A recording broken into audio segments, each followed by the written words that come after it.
All right, everybody. It is that time again, time for your favorite show and podcast. Here's another episode of Assent, Dissent. I'm your host, Shaun Strong, and tonight I have three lovely ladies joining me for a continuation of the Black Lives Matter movement and some things that's just going on in the community right now. Joining me from Chicago, Illinois is Dr. Leila Ellis-Nelson, who is a professor of psychology at Roosevelt University. And we also have joining us from Houston, Texas, Mrs.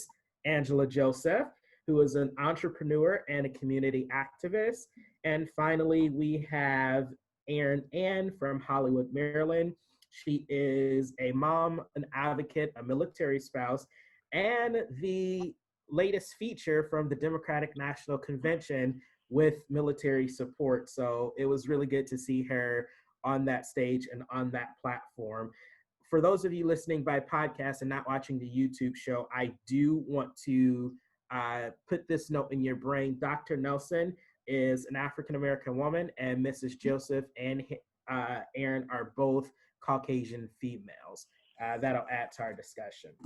So last episode, guys, we talked about the Black Lives Matter movement and some things that were going on. We talked a little bit with a young lady by the name of Ruth Leonard from Toledo, Ohio, who's a local activist here.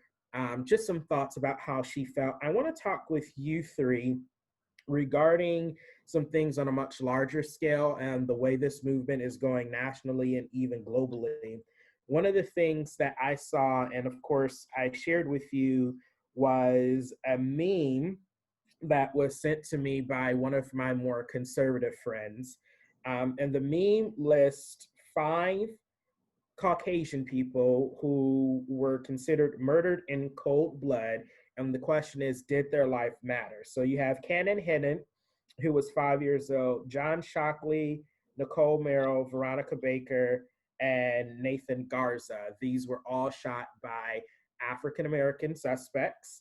And the argument from the conservatives are basically there was no national outrage, there was no protesting, no rioting. It wasn't really covered by the news because, of course, mainstream media is trying to separate and divide our country on the basis of race, which is why they never show these events. So I have a little bit of background because I had to do some research here on these persons. And what I found is this, which I think is very interesting. In the case of Cannon Hennon in North Carolina, Darius Sessoms, who was the alleged suspect and perpetrator, was arrested the next day and charged with first-degree murder. In the case of John Shockley from Indianapolis, Indiana, he was murdered on August 12th. On August 15th, Sammy Tenon was arrested and charged with murder. Nicole Merrill from Nashville, Dennis Stone was the perpetrator. He turned himself in and was charged with murder, first-degree assault, 12 counts of first-degree wanton endangerment. In the case of Veronica Baker from North Carolina, Devin Cordell Jones was the murderer. She was murdered on Saturday. He was arrested the following Wednesday. Despite being the only person believed responsible, according to The Sun, they also arrested 3 other people, Kishara Deans, Naziah Collins, and Tyreek Rogers. What's interesting about that case is that Kishara Deans has the highest bail at over $1 million, and she's not the person that was responsible for shooting Veronica Baker. And then finally, Nathan Garza in California, Christopher Young was arrested less than 24 hours later, according to ABC San Francisco. And according to the Times Herald, another report says he was arrested less than an hour later of shooting Nathan Garza. Again, these are the Black perpetrators that killed these white persons and when they were arrested.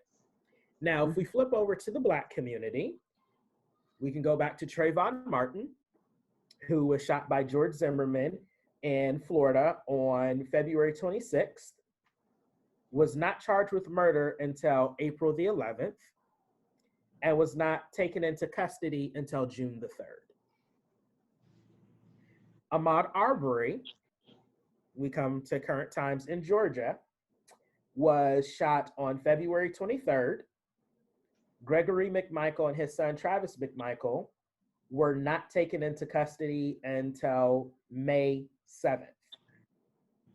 And William Bryan, who was the third suspect, was named on April 7th, but not taken into custody until February 21st. Tamir Rice, the young man who was shot in Ohio by Timothy Loman, was never charged in his murder. He shot Rice within seconds of getting out of his car, according to a report, and has since tried to apply for another job as an officer with the Bel Air Police Department. Their police chief, Mr. Flanagan, said, quote, "This case is over and done with, and he believes he should have a second chance because he was cleared of any wrongdoing."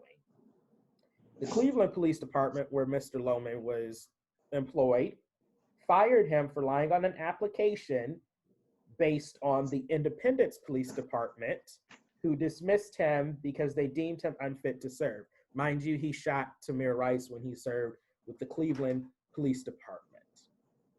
Then we come to present day with George Floyd. And these are just a few examples. In Minnesota, I think this is probably the quickest arrest I've seen. May 25th is when he was shot. And on May 29th, Derek Chauvin was charged and taken into custody. I believe taken into custody. I'm not 100% sure about that. And then it wasn't until June 3rd that they upped his charges to more serious charges. And when we look at Jacob Blake, Rusty Shesky, Jacob Blake, the latest one in Kenosha, Wisconsin, has not been arrested. So, while our conservative friends share that meme, it seems to be that at least there are some discrepancies, and when people who are the assailant or the perpetrator, the timeline of when they get arrested and they get charged versus the other way around. Anybody want to take that? Sure. Okay. That's the point for rioting and marching and holding people accountable. It's if the system of law enforcement isn't going to do it, then the public is going to stand up and advocate for the equitable treatment of people who have been historically marginalized and oppressed in a system that was never designed to protect them in the first place.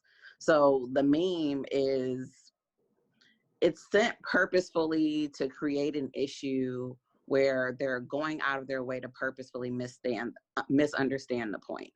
It's if all these Black and brown, indigenous, non-Black persons of color are continuously killed, maimed, and harmed by the very people who are literally paid to protect them without any recourse. And when they are arrested and are charged, whole police forces will stand out front of their homes to make sure that they're okay.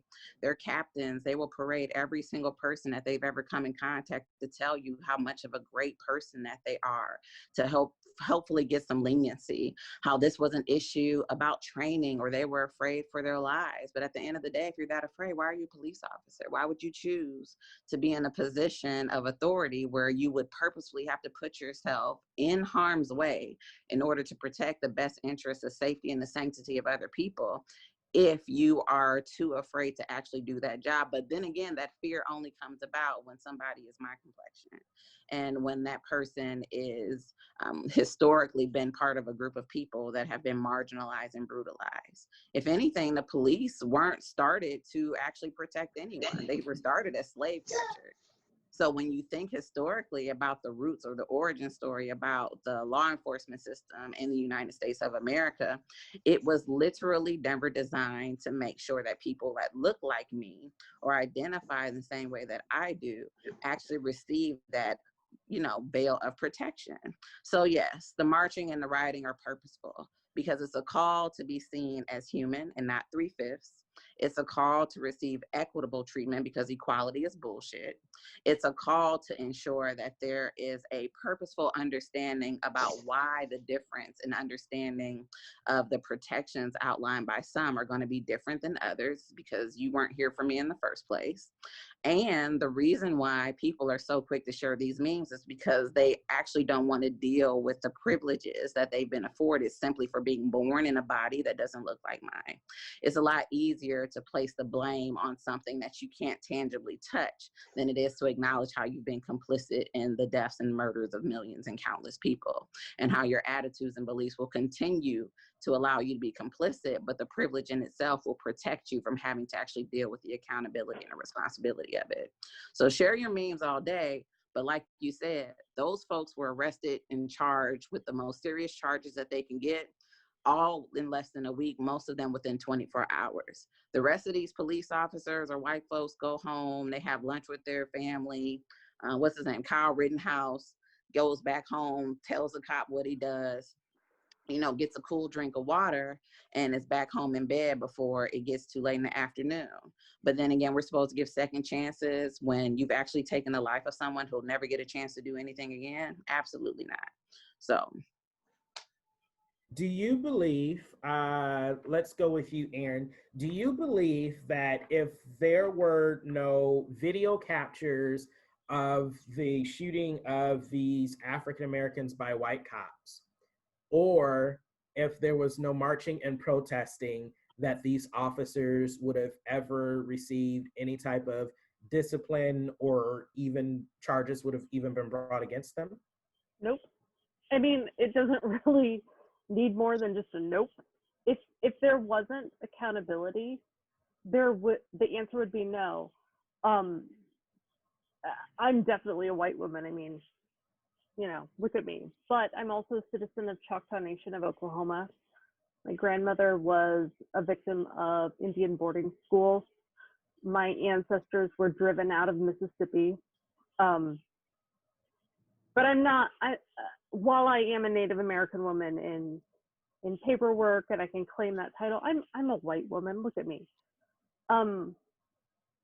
There would be no accountability because the reality is that not only has American history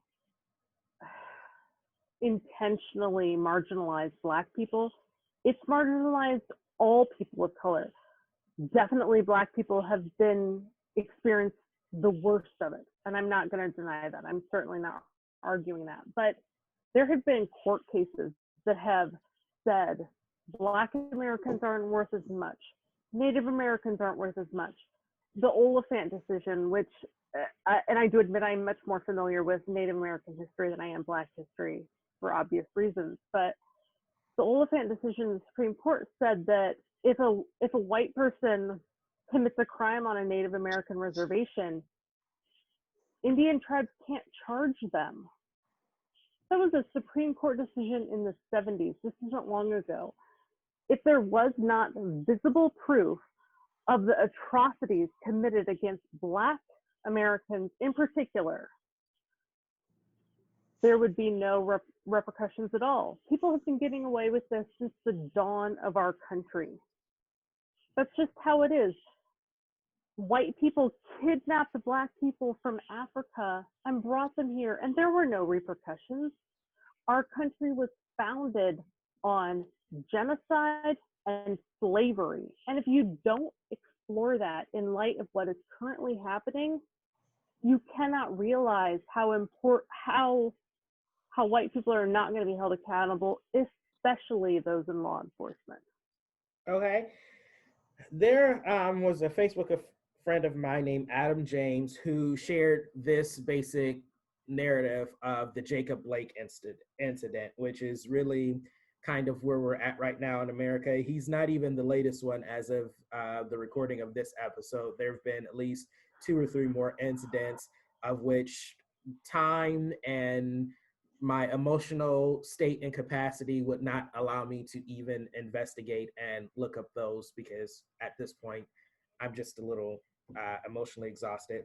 But he shares this in layman's terms, the narrative of what happened with Jacob Blake. And he says, so Jacob wrestled 3 cops with a knife on him. No way the cops would pat him down first to see if he had a weapon like they always do. Then let him get up with knife in hand, in parentheses, and followed him with 2 guns pointing at him. Never mind, he heard his kids screaming in the car.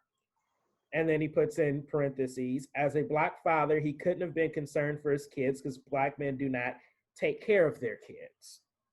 Jacob Blake was believed on this day he could dodge bullets, go to his car, and get a bigger knife so he could stab cops with guns pointing at him.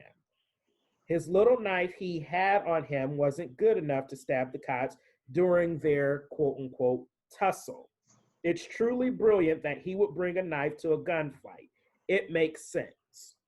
No way a cop with 5 weapons on them could protect themselves from this Jacob.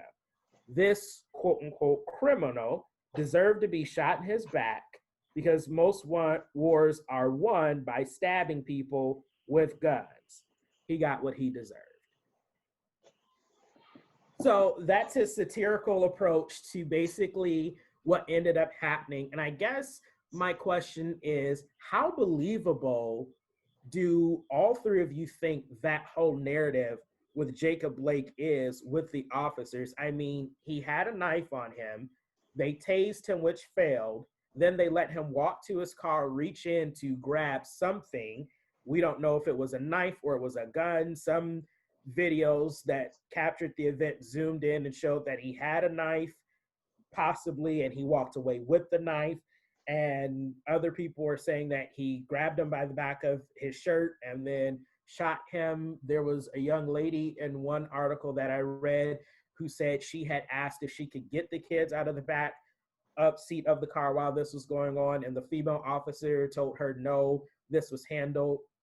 Angela, we haven't heard from you. What are your whole thoughts about the whole Jacob Blake incident and ordeal? Like, what comes to mind when you think of that?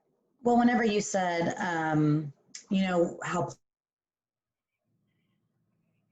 plausible is it? I really think that plausibility of it comes from your vantage point. And by and large, white people believe that when something happens with a Black individual, that they were doing something wrong. Like, I cannot tell you how many times I've seen this one meme shared that said, it's kind of funny that police will leave you alone if you're not doing anything wrong. And it's just like, have y'all never hung around any Black people? Because no, they don't leave you alone if you're Black. I mean, that's just how it is. And I was just talking to my husband about this earlier. There are a lot of different groups within, white people. And there's one group that really, they might have a good heart, Shaun. They might really not be racist themselves, which I was, explaining to him that there's a quote that says, in a race, I think Angela Davis said it, in a racist society, it's not enough to not be racist. You have to be anti-racist. And so you can't just say, I'm not racist, and that'd be good enough. You can't just not be racist and that'd be good enough. You have to actively work against systemic racism, institutional racism, systemic oppression that's going on. If you do not, as the sister said earlier, you are at least complicit with it.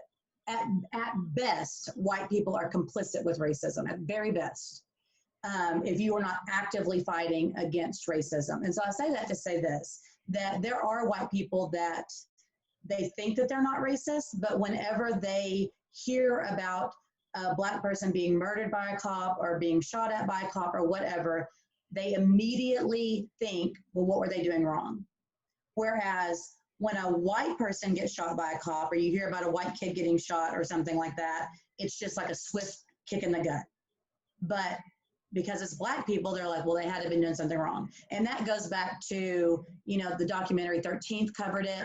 Like, white people have basically been programmed to believe that Blacks are criminals. I distinctly remember growing up and being in cars with older people. And when a Black person would walk by, they would lock the doors or they would clutch their purse. Or whether it is consciously or subconsciously, white people by and large assume that Blacks are up to something no good. They're criminals, they're thugs, they're all these words that our president so lovingly assigns to them. You know, like they're these things that words that we use to attribute to the Black community.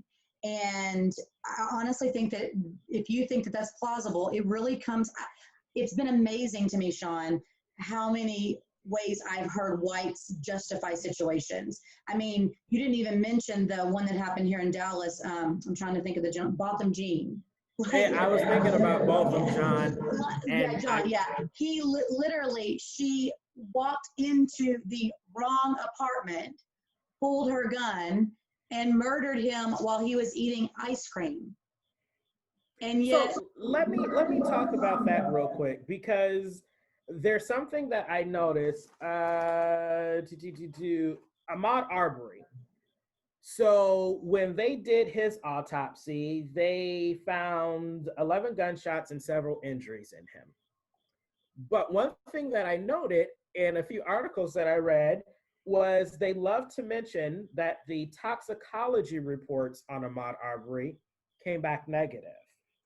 And there seems to be this whole thing whenever a Black person is murdered that we have to immediately look to see if they had any drugs on them, if they had any drugs in their system. We heard it with George Floyd. Yeah. He died because he had a high dose of fentanyl in his system, not because Derek Chauvin was cutting off his air for 8 minutes and 46 seconds, which I use this example. For instance, Dr. Nelson, if you have stage 4 breast cancer that has metastasized all over your body and you're on chemotherapy with 3 days left to live in hospice, we know that cancer is probably going to kill you.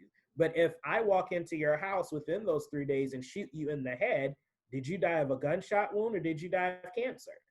Am I Black when you did it? And were you white?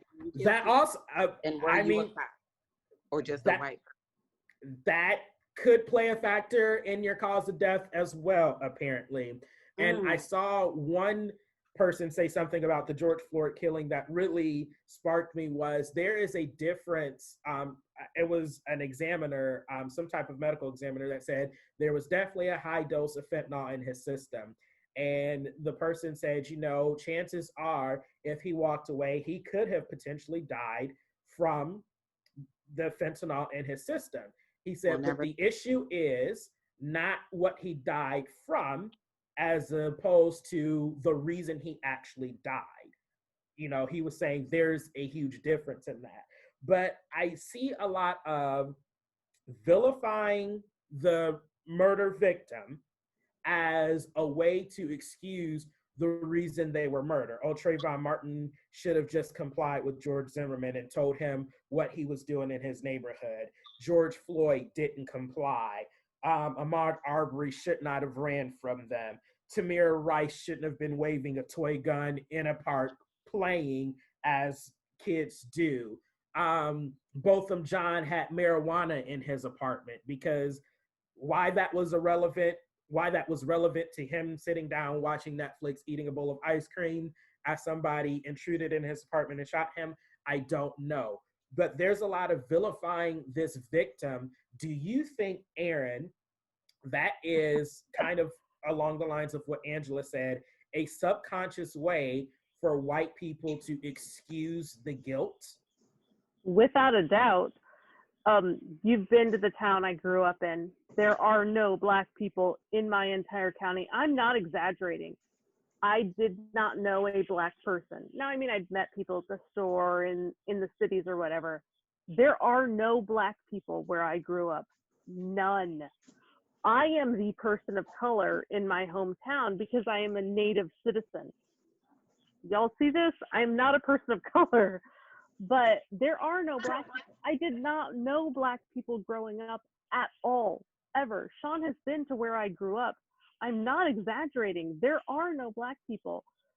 So when when people from that environment, from incredibly white communities, and I don't think a lot of people really understand how pervasive racism is in those communities, even though they wouldn't consider themselves racist. But I never grew up knowing any Black people, but I had, I'd heard about the Watts riots growing up, for example. I saw the Rodney King riots when I was a kid. Oh my gosh, the news is showing me these Black people burning things down.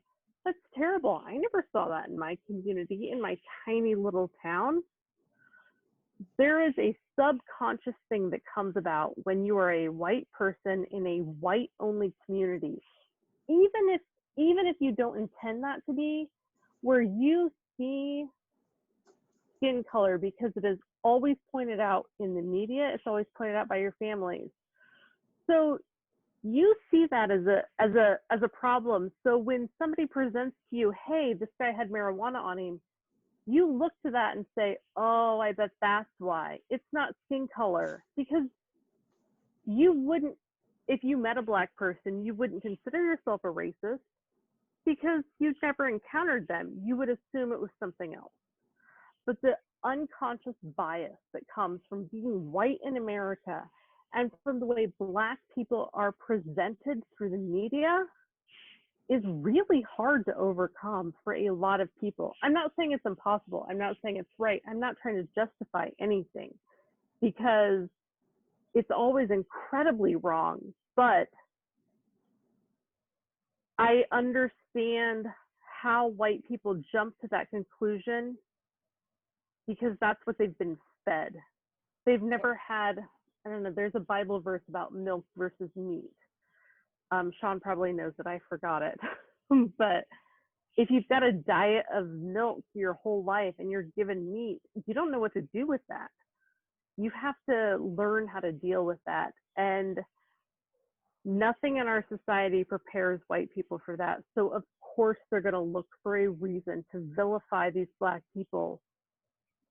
And they're going to jump to, oh, he had marijuana, ignoring the fact that they smoked up earlier in the day.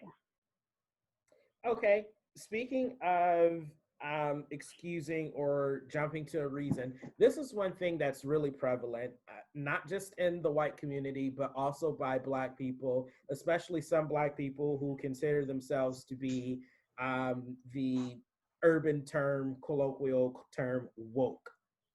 And I saw this. I'm going to omit the person's name from the Facebook post, but a friend of mine posted this on Facebook and said, he's a Black person, by the way, said, it's hard to convince people that Black lives matter when we're shooting each other like it's hunting season. Shaking my head. So that leads to the Black on Black crime approach, which is what a lot of people use in these situations and say, hey, look at Chicago, where Dr. Nelson is. Yes, I just made that connection just now. I'm so happy. Dr. Nelson, your Chicago, your city is terrible. All this Black on Black crime, you guys don't march about that. You don't protest about that. You don't care about that. What's the big deal? Leila, what do you say to Black people who use that argument about Black on Black crime? What's your response to them? It's not that hard to not be trash, and it's very easy to just be quiet. The reality of it is that would make me believe that you as a Black person also would like to then believe that all lives matter, right? So in that number, how can all lives matter if all the people are always killing each other all of the time? I mean, that must mean that we're all just, up for grabs. Don't white people kill other white people? Don't people who simply live in the same proximity as other people who tend to look like them due to issues like, I don't know, redlining, unfair housing markets, lack of jobs, racism, sexism, homophobia, all of those types of things that happen in all of our communities.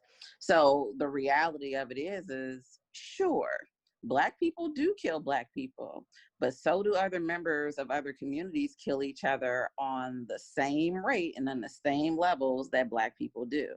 Because Black on Black crime is not real, just like white on white crime isn't real. We just simply call that crime. And you know what happens when someone in Inglewood kills somebody from Calumet City?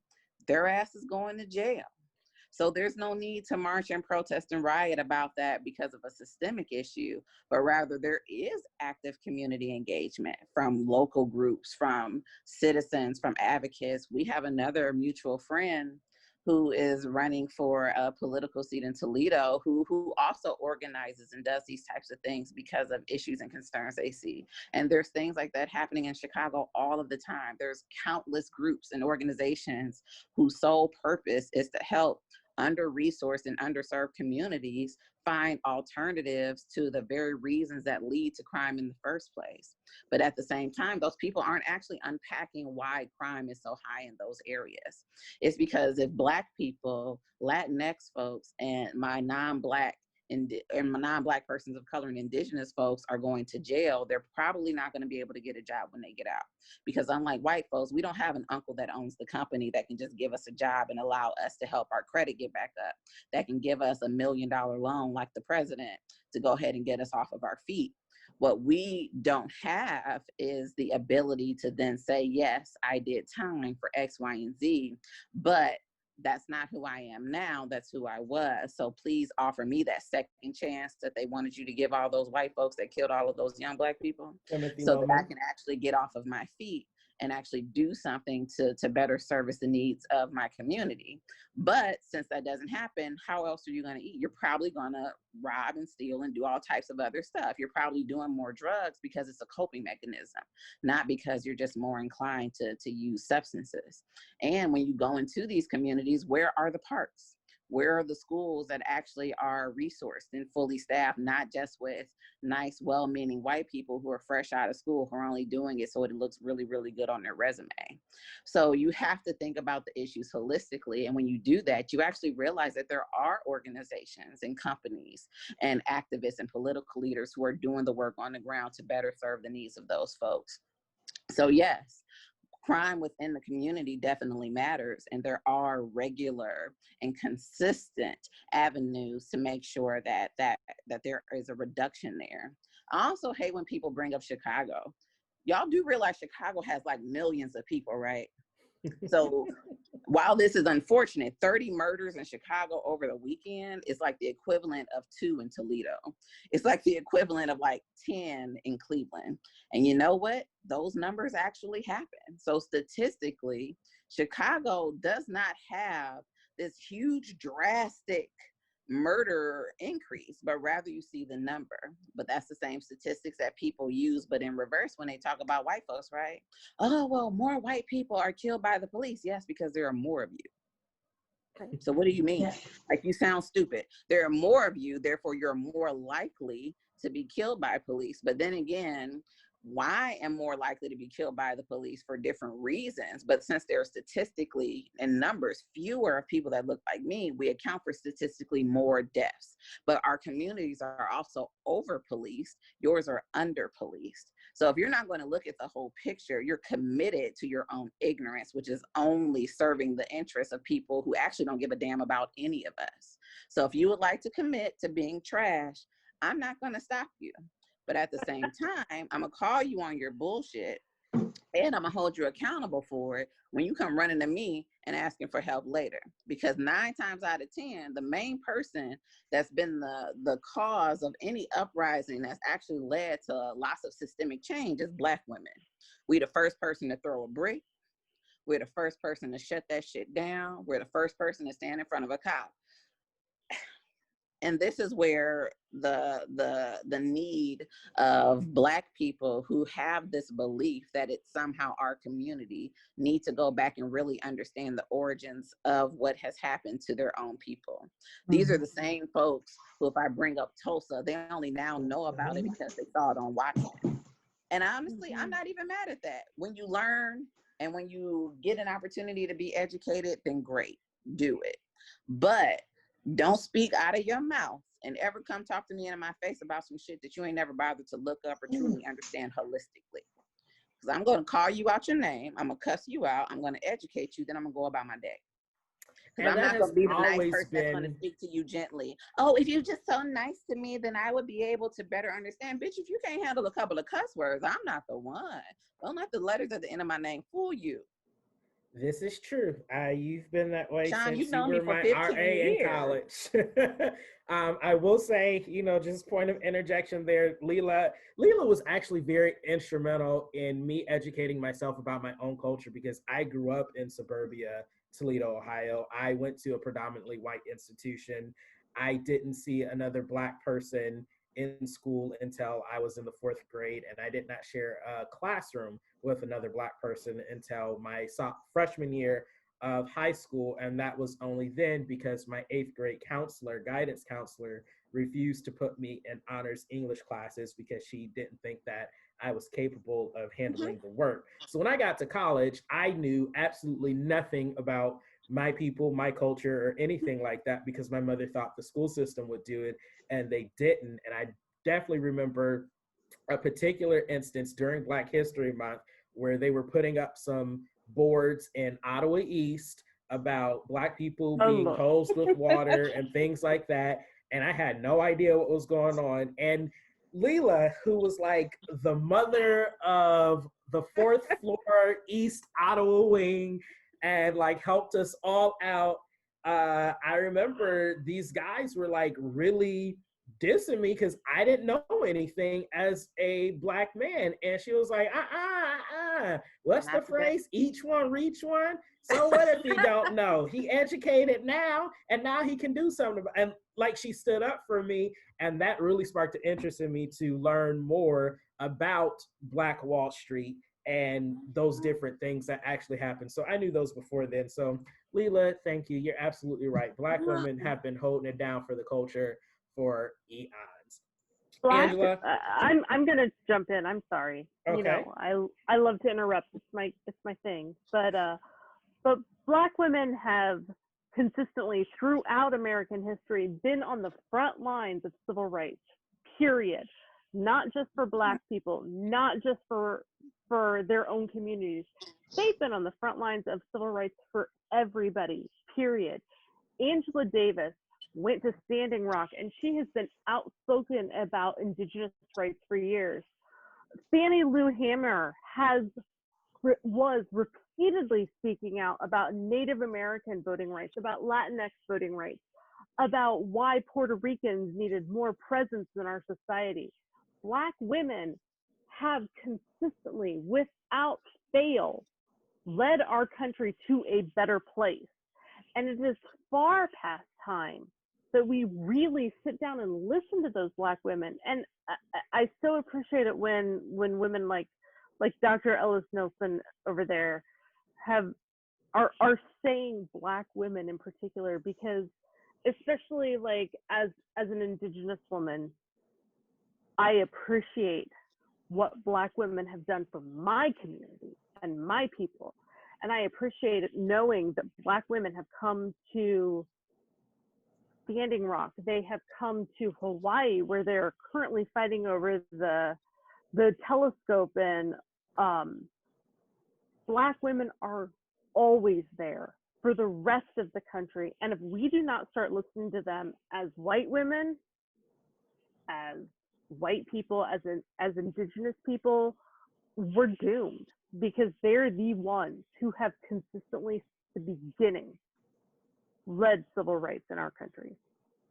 I want to, because we're running out of time, we're probably going to have a ton of bonus footage from this one. Angela, as a white woman, I would like to get your opinion on Black crime. When you hear other white people use that,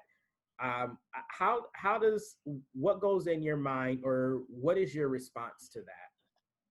Honestly, that's one of the most annoying things, because a lot of times with the arguments that conservative whites make, it is, and I do want to say from this point, I am neither Democrat nor Republican, so I'm not on either side of the aisle fighting from one thing or the other. So I think it's good to note that. But one of the things that really bothers me is people don't understand math.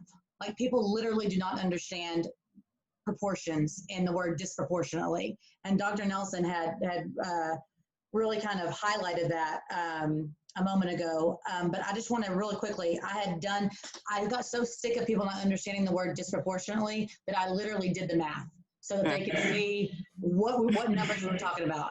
And so I got sick of explaining it. And so literally I had it where I could copy and paste it and be like, boom, boom, boom. Because in 2019, the U.S. population was 328.2 million. 76% of that was white, making up 249 million. 13% was black, making up 42 million. The total police death or total death by police were 1,004. White deaths by police were 370. Black police death by police was 235. 370 out of 249 million works out to be 1 in every 672,000 whites. But the 235, it works out to be 1 out of every 178,000. So that means that blacks get killed by cops at a rate 400% to 400% higher than whites. So if statistics were just direct proportions, way more whites should have been killed. We should have killed about what was it? How many whites was it that were killed? We should have killed over 1,000 whites if we wanted to be fair. So this shows how I'm not saying I would make it. I understand what you're saying. It depends on the person. Yeah, but you know, I'm just saying that if that were to be true, if it really were everything's fair, everything's the same, and it just happens, then when you show this and they said, well, blacks commit more crimes, and then it just goes back to what Dr. Nelson had said, like people do not understand. Why is it that in black neighborhoods the crime is higher? Well, I don't know. She mentioned redlining. She mentioned unfair police housing practices. She mentioned the greater police presence in those areas. And also we have to think about what happened in downtown Memphis. We saw it happen before our eyes. Gentrification. White people come in, force the black people out. And I mean, you could say it's rich versus poor, but it ends up being whites versus blacks. And we have to understand why we have income inequities. Like when white people make the argument about black on black crime, they do not understand why we're here. Literally every argument that white people make against anything to do with any of these police killings or racism or anything shows a complete lack of understanding of why we are here. If they would go back and read the Willie Lynch letters and the making of a slave, they could see that there are literally not just the physical torture, but literally the psychological torture that we didn't have just, okay, they talked about, I saw the memes talking about Irish slaves. Oh, well, the Irish were slaves. There's a big difference between indentured servitude, where you can serve your 7 years and get out, and you still have rights, and you still have autonomy, and then the slavery that was exercised here in the United States. We treated African Americans as if they were cattle. We traded them. We separated their families. We purposely separated black young men from the men so that they would be more docile and more feminine. Like all of the things that we see as problems that white people like to cite in the black community, we can point the finger back at ourselves. And I understand that I never owned a slave and you were never a slave, but, and I hate when people say that too, because we still have white privilege, and white people can't stand to hear privilege, to hear that they have privilege. They're like, it doesn't feel like, especially if you grow up in like a rural area where you've maybe not been the richest, that the term white privilege doesn't feel like it's something that should be attributed to you, because you're like, first of all, white people don't like to be singled out as a group, because that's what we do to other people. We don't like for you to say white people. You know, I mean, it's just like, wait, what, you know, we immediately get offended when people say white people. And then when you say privilege, like they think that, well, that word doesn't really fit me because I've struggled all my life. The one thing that drives me crazy about us, and I struggled with this a lot myself, was that we make every single argument personal. Every single argument ends up being personal. We cannot look at these issues as systemic issues, as what happened, what did this people group due to this people group that we are still dealing with today. And that whites, even though I may not personally think I have any individual privilege, so I might want to say I do not have white privilege, I have to understand that I have never struggled because I was white. whereas Black people have definitely had struggles because they were Black. But wait, what about people who say, Angela, that Black people are given, especially in today, because all of that was so many years ago, Black people are given the exact same opportunities as white people, and there's actually reverse racism or reverse discrimination going on because you have all of these things available for them to make sure they get a job or to make sure they get contracts or to make sure they go to college. You know, you have to have certain minority and diversity and inclusion numbers just to include them. That separates white people who are qualified over Black people in the argument, because we have to give it to them because we quote unquote have to be fair. What about that? Well, number one, to say that everybody has equal opportunity today is a fallacy. So we could go and look at public school funding, because you have to understand that we are still pretty much segregated in our neighborhoods. And so when we're segregated in our neighborhoods and the Black people have not been given the opportunity to build wealth, like, you have to understand that, okay, even though we didn't come over here that long ago, we're only like 3 generations from Germany, but still we came into a system set up for whites to succeed. But there are people here that have been here that their granddaddy owned a plantation, or great-granddaddy, great-great-granddaddy owned a plantation that was built and worked by slaves. And so the slaves had nothing. They were working for forced labor for free. And then that we were amassing wealth. So great-granddaddy had money. Now granddaddy has money. Then daddy had money. Now you got money. And the Black people that were just emancipated and not even given 40 acres and a mule, which they were supposed to, which that wasn't even enough. But let's say if they had been given that, at least they would have had some opportunity. But they were literally just emancipated and then given no land, given no money. They did not have an education. They did not have an educational system. There was nothing for them to enter into. And so now all of that we still see. So basically it's just like we started a race and it was like, okay, whites, y'all start running. And then we're all running for 400 years plus. And then now we're like, and then the Black people, like, you know what, 200 years later, they're like, okay, now y'all can start kind of running a little bit. I know y'all are all beat down and tired already, but start running. And then now we're looking back being like, well, we're all running, so why aren't y'all where I'm at? Like, Shaun, it just infuriates me. First of all, I assent, but we're running, but then one of y'all throws a grenade and it blows up the entire road. So now we got to rebuild it and then we can start running again. But then when we do that, Tulsa, kill a exactly. bunch of people. Yes. So it's like that is, and then there's also the idea, because part of the affirmative action policy is that people don't recognize that when it comes to social services like welfare systems, WIC, affirmative action, white women actually statistically benefit more from those systems than any other group of people. There are more white people who actually utilize those services than other groups of folks. But at the same time, they're also wanting to pick and choose how they see minority status. White women are women, which is another protected minority class. Therefore, they regularly get to have placement in those same jobs, in those same industries, to be able to have that semblance of equality.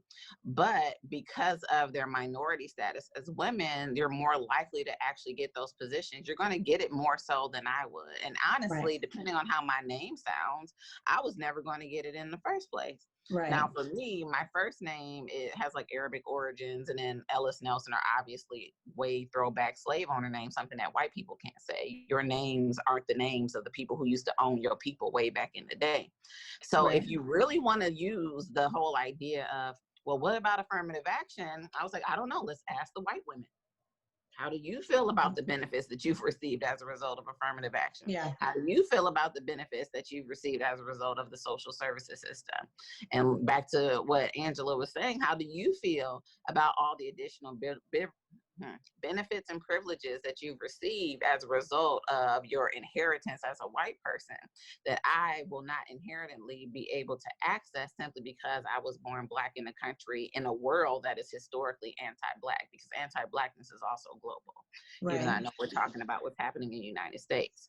But at the same time, for those folks in rural situations and these underserved areas, you're still having to think about, is it really Black people that have gotten you poor? Is it Black people that have led it to be where you and your family don't have the things that you need? Or is it actually your own people who have more privilege when it comes to socioeconomic status, access to resources, and, you know, true equity in how they disperse income that are actually keeping you poor. So you're mad at someone who's doing worse than you when you really just don't have the ability to be mad at the people who look like you are actually oppressing you, because you genuinely still see yourself in those people.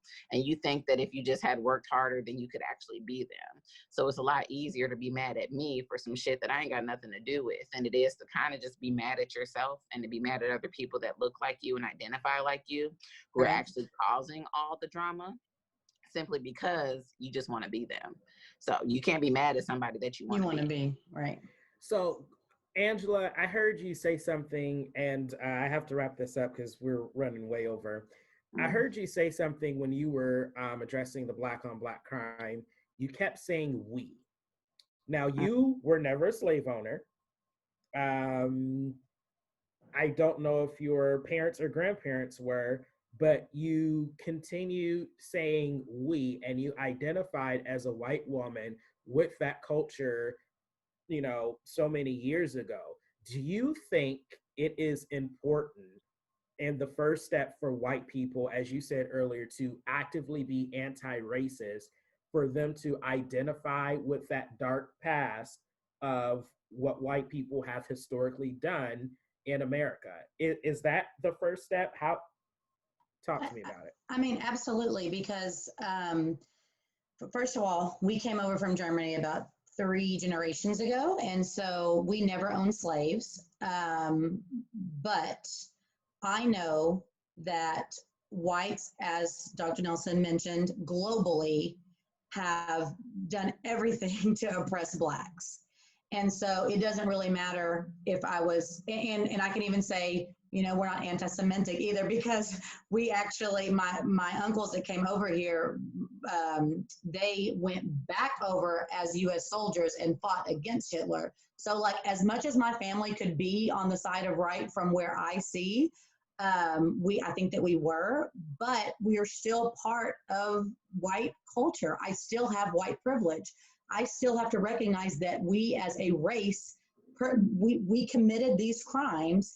And that's one of the big issues that white people have, is that they will say, well, I am not racist and I do not see color, which, by the way, nobody wants people not to see color. You should see it, address, you know, honor it.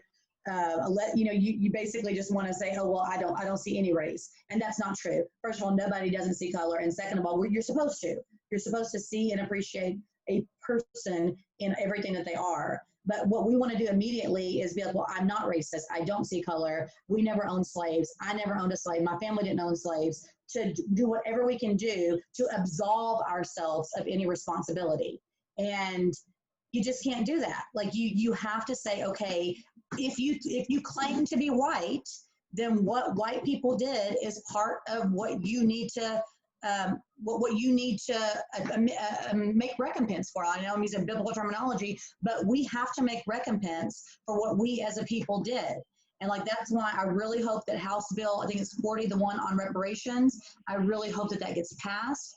I hope that we do that study. I hope that we figure out exactly, you know, we can never make it totally right. We can't undo what we did, but we need to be able to make recompense. And so we had no issue. We have paid reparations to every other people group that we've committed, you know, crimes against. The Japanese in the internment camps, the Jews, Native Americans. I know we didn't make it up totally. We can't get into all of that. I know, but yet still, there's medical care that's provided. There's tax breaks that's provided. We have done nothing for Blacks at all.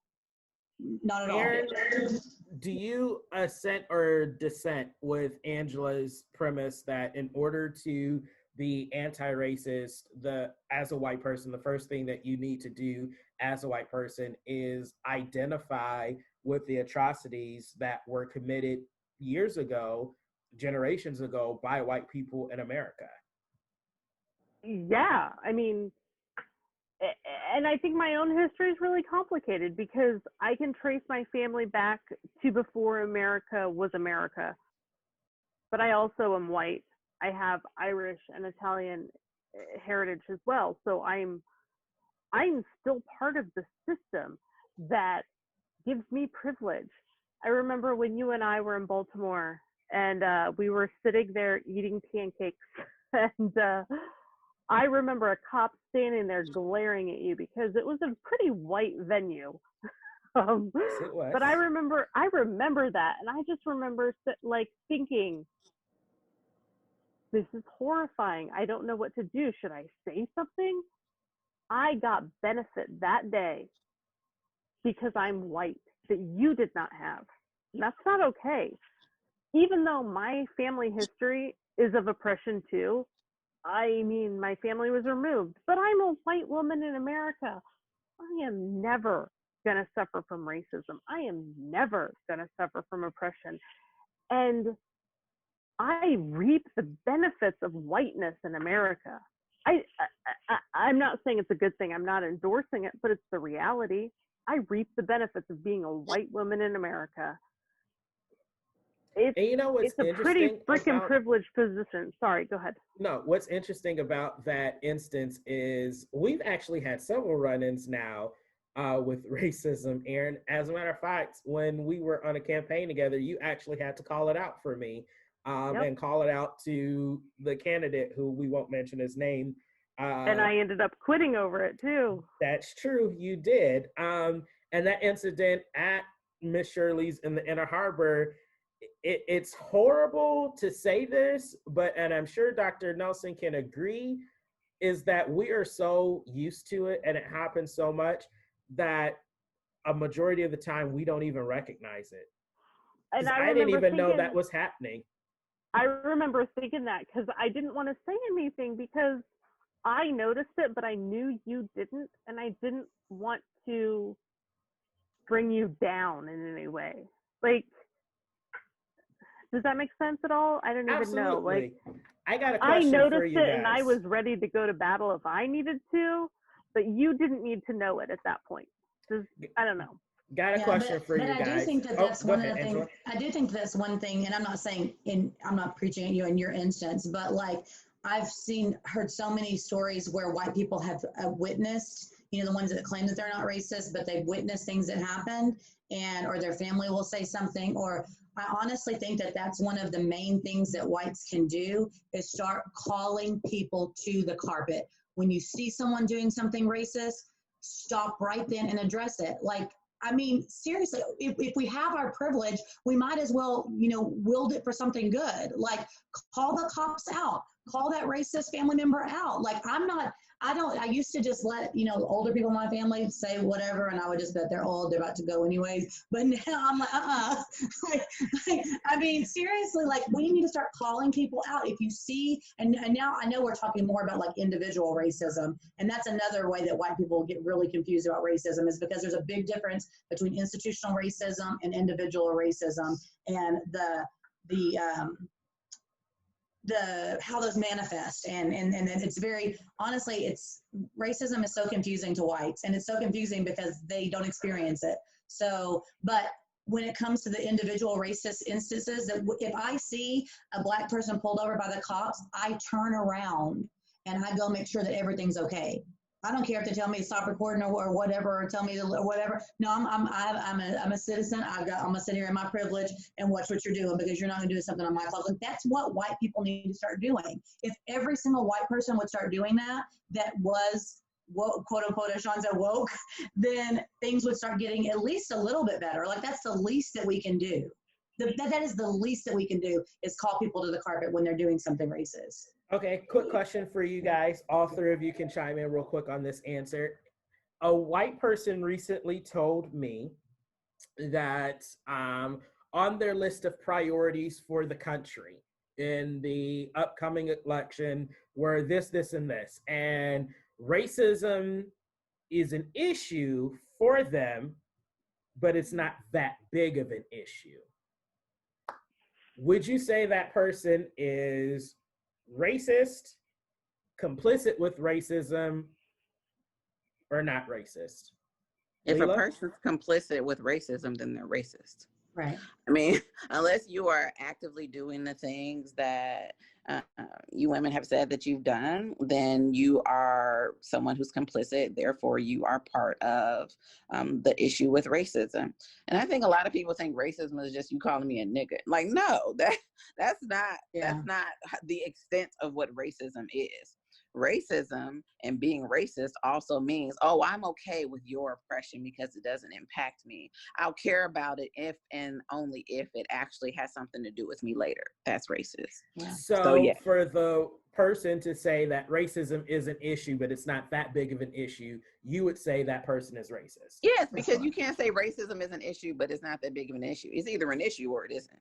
And either you care enough about it to actively put yourself in the position to be harmed by the people that typically protect you to fight against it, then you are also racist. So if it's not that high on the priority list, then honestly, if racism isn't one of your top priorities, then that's bullshit. Everything else you're saying, I don't believe it. And honestly, they probably only told you that because you're a visibly Black man and they wanted you to not think that they were racist in the first place. So it's one of those things, well, you're one of the good one mentalities, or, you know, like you said before, Angela, I don't see color. It's that thing where you probably 9 times out of 10 brought it up simply because I am who I am and I look the way that I look, and I'm probably going to say something to you about it. So Angela, how do you feel about that? And then throw this in there too, because I've also heard this argument.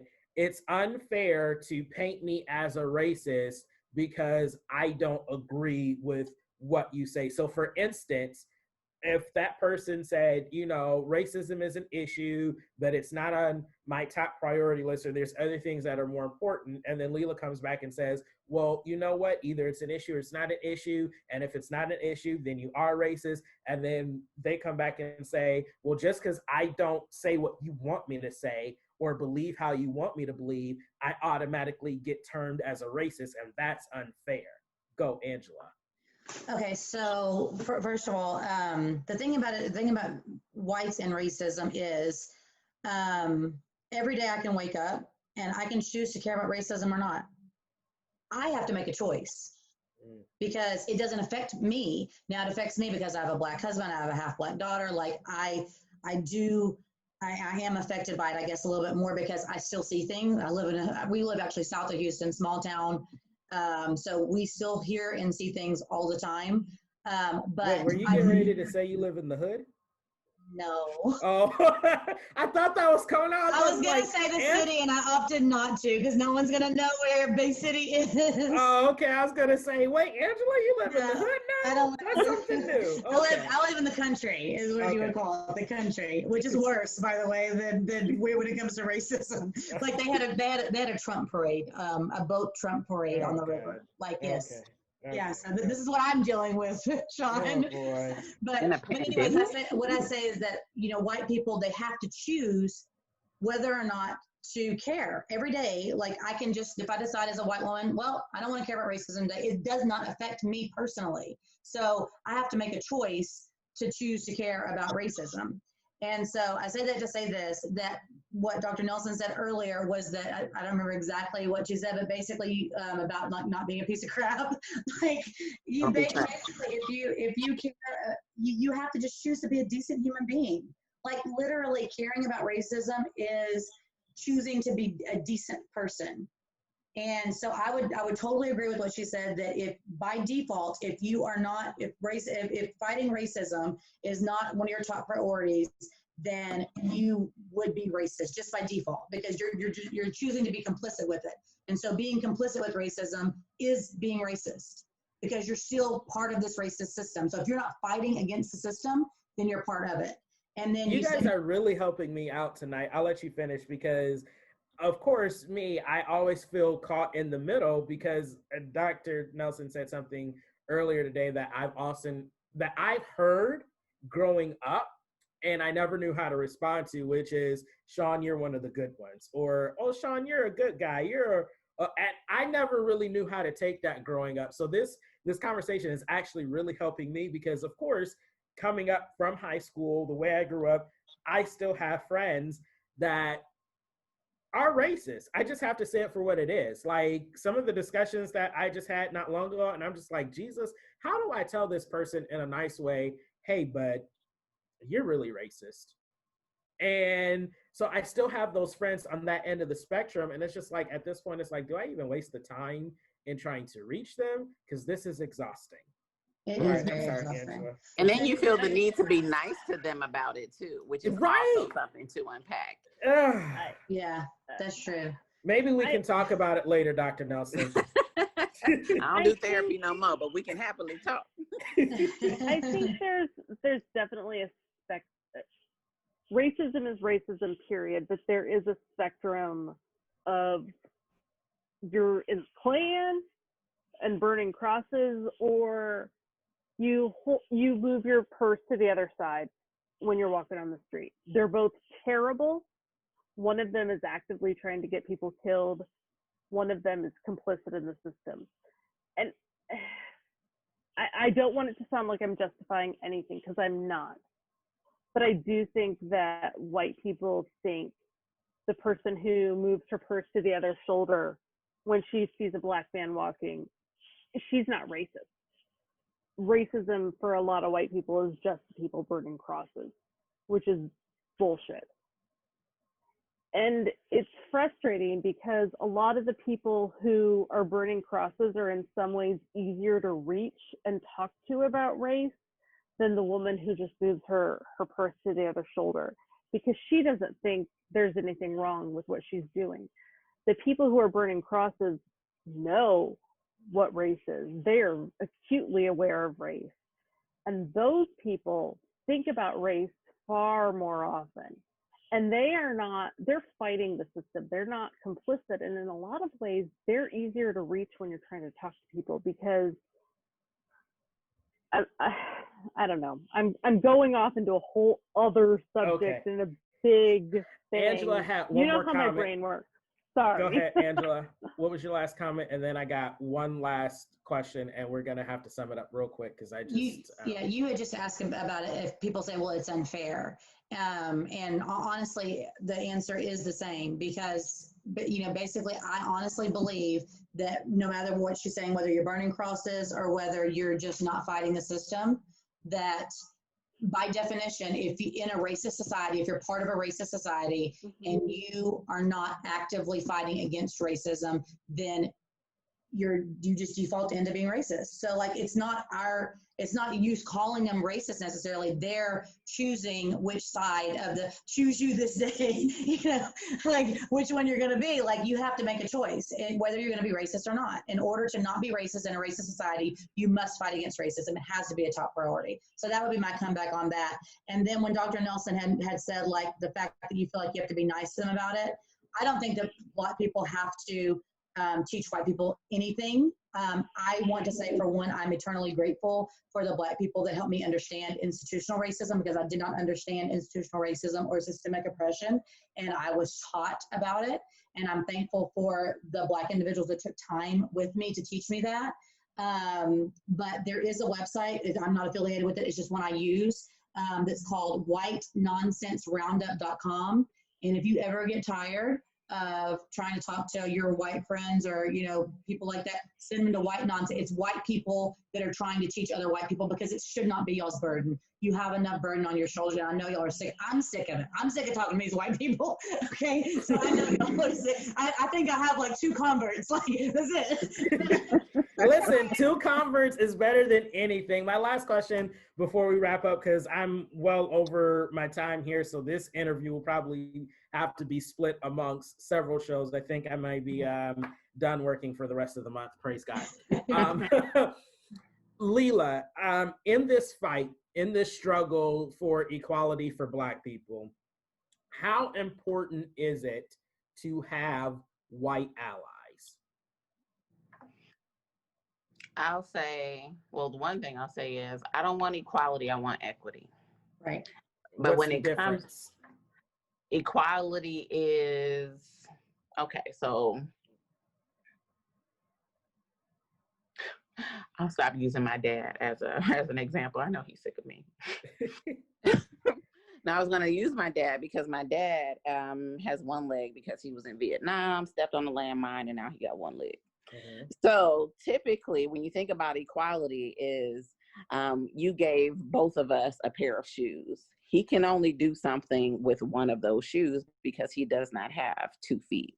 Equity would be that you actually gave him a prosthetic leg, Right. and you gave him And a pair of shoes, and you ensured that the ground and the spaces that he walked into were also accessible for him, because now his ability to be mobile is different even with a prosthetic and those shoes than it is for me. That's equity. Perfect.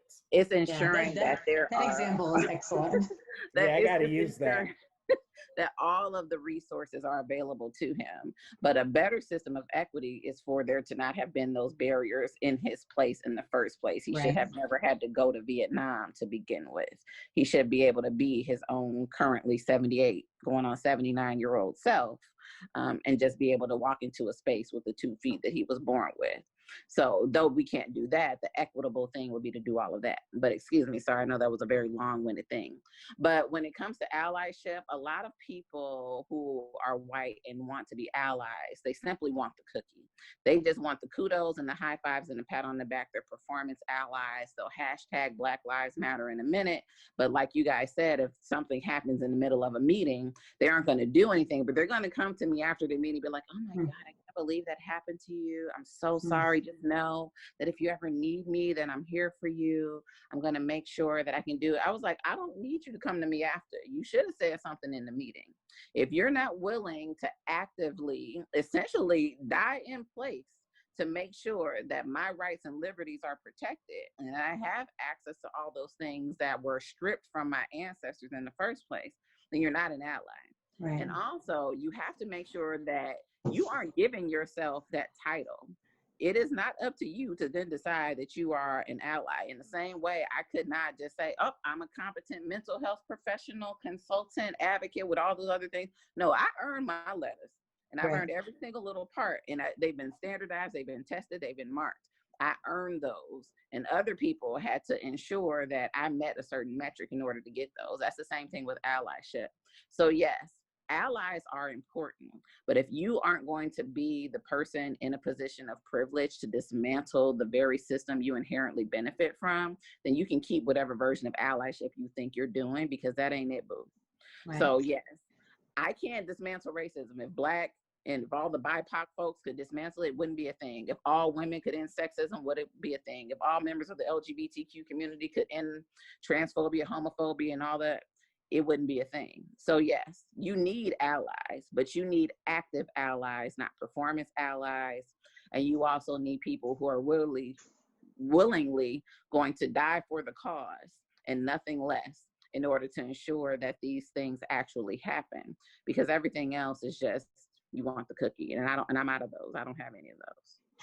Okay, Angela, how important do you think the fight for equity, Black equity, is having white allies? I know that, and Dr. Nelson just corrected us on allyship and how that's granted. So I will speak up for you, and I will say that Angela is an ally to this fight. Angela, how important is it for you to be an ally, and how important is it for Black people to have allies in this fight? And then just briefly, how did you even become an ally in the first place? So I think it is important, but we have to be very careful, because we have this tendency to become the white messiah, and it's horrible. And honestly, I have to admit that as, thank you for giving me my credentials, as I do consider myself an ally, but as one, right now I'm struggling with where that fits in, because I want the Black community to be masters of their own fate. I want them to be empowered in a way where they can make decisions for themselves as a community. I want to see them generating their own actual generational wealth. I want them to be empowered, and I want one thing that I think that we lack right now is a leader in this movement. We don't have a Malcolm, we don't have a Martin, we don't have a strong leader. I I honestly think I do know someone that's working on a project that hopefully I can tell you more about later when it's more developed, but where white people could just literally give money and let Black people build the Black communities. And I think that might be stand up, fight, argue, give your life if that's what's needed. I guarantee you that I seriously, like, sometimes, because I hear all these white people say that they have observed something and didn't say anything. And I'm just honestly, like, I don't know if white people now know what not to say in front of me or what, but I'm just like, I kind of want to make sure that I still really would do it, because, you know, people haven't said it in so long. I haven't had to speak up in so long that, you know, it's just been a while since I've had to. Well, no, I take that back. I take it back. Never mind. I went off on a man in my coffee shop the other day, so never mind. I didn't. I told him that he needed to get out. He tried to start talking about all lives matter, so never mind. I went off on him. He was trying to say it to my Black husband, and I was just like, you can get out of my shop right now, because we're not even talking about no all lives matter in this shop. So, okay, so yes, I will speak up. So I forgot about that, but I think that we just have to be careful of saying that we're allies. And like she said, you're not willing to lay down your life for the cause. Like, I honestly believe that that's what it requires. Like, if you have to die for it, then it should be that dear to you. And then also, I don't think that, you know, I've even heard some whites that were, you know, talking about how would reparations look, and started saying that, you know, maybe we should do like tax breaks, which I don't think is a horrible idea, but they're saying tax breaks because that way you would have to work in order to get reparations. And I'm like, so you're not understanding that what you're basically saying is that you think a lot of people in the Black community don't work. And you know what, like, I'm just like, see, you just disqualified yourself. Like, so that's why I really think that we just have to be careful and kind of look to the Black community to see where they want us to be, and not interjecting ourselves where we think we're supposed to. White people have a hard time being told you don't belong in this space, or you can't go in this space, or you can't say this word, or, I mean, you would not believe how many times I've heard people say that, oh, well, I had a friend that told me I could say it with an A, you know, Nigga. And I'm like, no, you can't say it. You can never say it. Like, you are white. You can never, ever, ever say it. You know, it's crazy. I mean, white people do not like to be told what they can and can't do. And so I really think that, yes, allies are important, but we just have to keep our tendencies that we have in strong check, to not like try. Am I making sense, Shaun? Absolutely. I understand what you're saying. Because right now I'm just kind of struggling with, as an ally, how do I not be, you know, how do I resist the tendency to be like the white messiah, or to, you know, I don't want anybody to feel sorry but my white tears. I've shed tears over it.